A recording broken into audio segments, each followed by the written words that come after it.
Welcome back. Prime Minister Mark Carney made housing a big part of his pitch to Canadian voters, vowing to double the pace of home construction over the next 10 years and to get the Government of Canada back into the business of actually constructing new affordable homes. Carney also aims to make Canada an energy superpower. Our next guest is an analyst who covers construction and infrastructure stocks. He says Carney's plans could have positive implications for companies and stocks in that sector. Our guest is Frederic Bastien, head of industrial research at Raymond James. Frederic, thanks a lot for joining us. You've written an interesting report just yesterday, subtitled "Imagining the Possibilities Under Carney." Why don't we begin with his plans to make Canada a so-called energy superpower? And you do say you're not ready to take what Mr. Carney has said to the bank just yet, so you'll wait.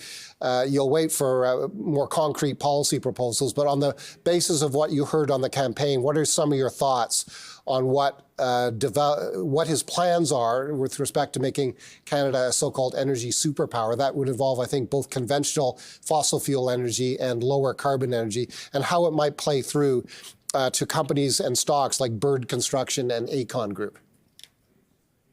Yeah, we believe there's going to be a big push to develop the infrastructure needed to open up new export markets for Canada. That may lead to increased investment in LNG facilities, Canada's power grid, mining projects, and military bases.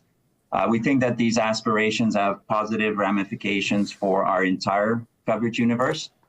This holds true for Canada's publicly traded engineers and construction firms, as well as the many firms that service this sector. What do you see coming? What do you think is likely on natural gas? We have one liquefied natural gas terminal on the coast of BC. A second phase is expected there. Do you expect further liquefied natural gas plants and pipelines? We certainly believe that's going to help accelerate the phase 2 of LNG Canada. And that really plays in favor of a company that I cover called Bird Construction. Thanks to its past successes, this is a company that was already providing a lot of work on the LNG Canada site. And now Bird is really in the mix for all sorts of technically complex jobs stemming from the energy, mining, and transportation sector. So we do believe that this company is well positioned. But we believe there's going to be tremendous investments in other types of technology. Canada's power grid is definitely an area of focus. And on that front, we do believe that a company like Aecon Group, which has built a significant practice in the utility sector right now, could also benefit. What about AtkinsRéalis, which has a long history in developing nuclear plants? Certainly, we do believe that the company is super well positioned with its, it holds a licensing right to the CANDU technology, very well positioned. In fact, all three engineering firms in Canada, WSP Global, Stantec, as well as AtkinsRéalis, are super well positioned. Considering their experience in advising on everything from feasibility studies to preliminary design, I do believe that these three companies should see their respective Canadian practices really benefit from Mr. Carney's infrastructure ambitions. Are there any new nuclear facilities planned in Canada right now? Certainly, there's a number of small modular reactor plants that are in the works, in the weeds, and on OPG, Ontario Power Generation, is certainly advancing some of that. There's also discussions that we're going to see similar types of investments in Alberta. The time frame remains to be seen, but certainly everything's in process to really help accelerate those kinds of investment. Okay, what about housing? He's been very ambitious there, promising to harness both the private sector and the public sector to build more homes. He's pledging to get the government back into the business of building affordable housing and to set the right conditions for the private sector to build more homes that Canadians can afford. That was the pledge. How do you expect these plans to materialize, or what questions do you have about what plans the government might bring forward? Well, certainly this is a nation building exercise of proportions we haven't seen in a long time. So it's as much as we want to accelerate it, there's got to be a lot of thinking put behind that. As you mentioned earlier, Premier Carney wants to double the number of houses built annually to nearly 500,000.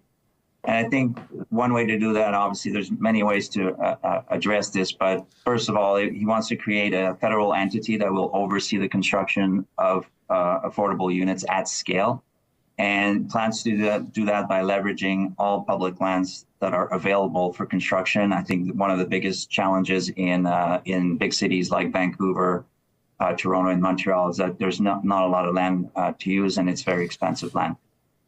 There's also a way to better leverage technologies such as mass timber and softwood lumber, and also driving the bulk of the orders of prefabricated units. What we see right now is a lot of private developers are building, six unit homes, but we need to go beyond that and think big picture. And prefabricated homes is one way definitely to address that situation. So how does home building play into the stocks that you cover? Bird and Aecon don't build homes, but they do build, I assume, highways and roads that serve new homes, infrastructure like power lines, water lines, and so on that serve homes. What is the connection to these big construction companies and the construction of new homes? Well, the moment you build a neighborhood, you need to effectively bring electricity, water to these neighborhoods, and this is where our companies come in. So the same goes for a lot of the engineering firms we cover. As they provide feasibility studies, they'll do environmental permitting. And so this is the kind of situation where we're going to see a rising tide lift a lot of boats. And, the exposure, obviously, of the contractors, this is certainly the most direct way, in our view, to play this theme. But if you go, beyond that, there's also some very high-quality companies that we cover that could benefit disproportionately from new construction activity. And those are Black Diamond and Dexterra Group, which effectively provide space rental solutions as well as remote accommodation while major projects are underway. We're going to open up the north. We're going to build a lot of mining projects, and these companies are also well positioned to participate in the increased investments that we see forthcoming. Of the companies that we've talked about and that you have mentioned, you have strong buy ratings on two, in my understanding: Bird Construction and WSP Global. What causes you to rate those as strong buys? Well, maybe starting with WSP, we are strong buy because we believe scale advantages are quite significant in this environment. It's a very fragile environment with all the threats of tariffs, and we see WSP really as a defensive compounder. They have globally diversified operations, and they're playing many end markets. So we like that, and then the fact of the matter is, these engineering firms provide services. They don't make stuff, so they don't have to deal with dealing with tariffs, selling products across borders. So we like that aspect of WSP Global, and the leadership has been very strong. We're big fans of the leadership. And with respect to Black Diamond, this is quite a smaller name and a more concentrated bet on the Canadian economy and North American economy. They provide assets on a rental basis, and they've done a really good job in the last several years just building longer duration contracts into their portfolio. And that provides significant visibility into revenue, especially this year. That's when the environment is quite fragile and visibility is all the more important. We like the fact that there's very strong visibility in revenues behind Black Diamond. Frederic, thank you a great deal. Frederic Bastien is head of industrial research at Raymond James Limited.